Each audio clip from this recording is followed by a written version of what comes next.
Hey guys, what is up? My name is Nicholas Yeo and I'm currently an anesthetic core trainee in the Glasgow Royal Infirmary, and today we are going to have a quick look at another intravenous induction agent called Thiopentone. So Thiopentone presents itself as a pale yellow powder, as you can see in this picture here, in the formulation of 500 milligrams of sodium thiopental in 6% of sodium carbonate mixture. It exhibits dysfunction known as tautomerism, where it can actually exist in two interconvertible structures known as its keto or its enol form. Now, its enol form is more soluble and therefore a more desired preparation. Now, thiopentone is normally diluted with water, as it reacts strongly with water to form a strong alkali solution, which favors its water-soluble enol form. Now, the glass vial normally that contains the powder is normally filled with nitrogen in place of air, because normal air actually contains carbon dioxide, which may turn the solution less alkali, with the possibility of turning it into its less soluble keto form.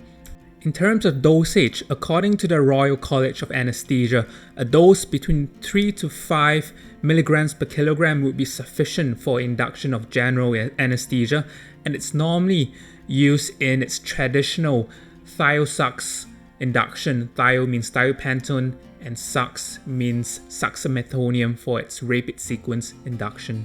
So far into training, I've only seen thiopentone used once, and as compared to propofol, where patients get eye movements and flickering of their eyelids before they go to sleep, thiopentone actually has a clearer endpoint, where patients will actually be talking to you or chatting to you, and the next thing you know, bam, their eyes are shut and they're completely knocked out.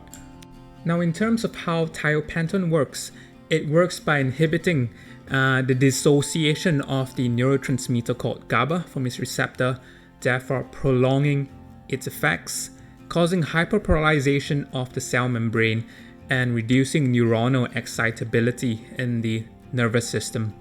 In terms of pharmacokinetics, the reason why thiopentone is favored in the traditional rapid sequence induction is because of its rapid onset, where patients could get anesthetized as quick as 30 seconds from IV injection.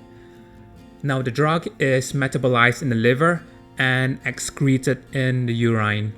Now, it's good to take note that thiopentone exhibits this thing called zero-order kinetics, especially when run in an infusion, where elimination of the drug will be constant per unit time, where elimination mechanics can actually be saturated.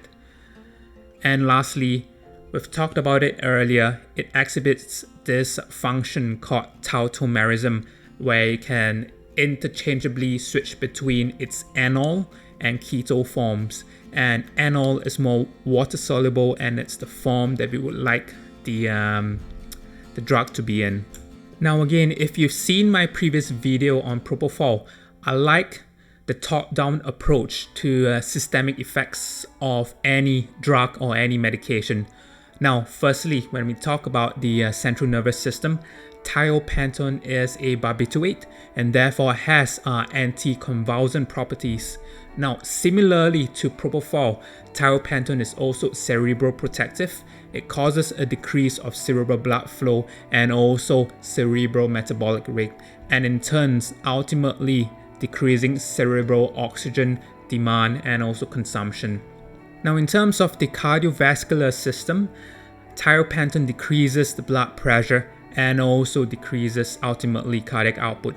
However, it is not as cardio unstable as propofol. Now, I've not included the respiratory system here, as thiopentone doesn't do a really good job in suppressing the airway reflexes as well as propofol does, and therefore isn't a really good candidate for laryngeal mask airways or eye gels. And lastly, when talking about the GI tract and renal tract, it does not have the antiemetic properties that propofol has, and it also increases ADH production, which actually decreases the urinary output of your patient. Now, it's important to know about the other important side effects of thiopentone. Firstly, it can cause severe pain and ischemia on intra-articular injection just because it causes crystals to precipitate when injected into an artery. In addition to that, if you have a dodgy or a leaky cannula, sometimes perivascular injections can cause necrosis of the surrounding tissues, and that is why some anesthetic doctors would tend to put in their own cannulas or make sure it's working well before using Thiopentone. Other important side effects of Thiopental is sometimes it can actually cause severe anaphylactic reactions, but that's 1 in 20,000, and it may precipitate porphyria crisis, so it's best avoided in these patient groups.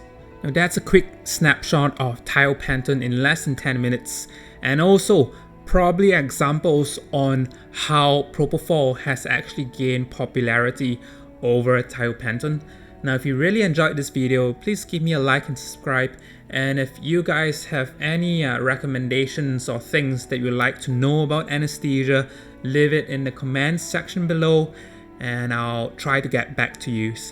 If not, have a nice day ahead and thank you for watching. Bye now!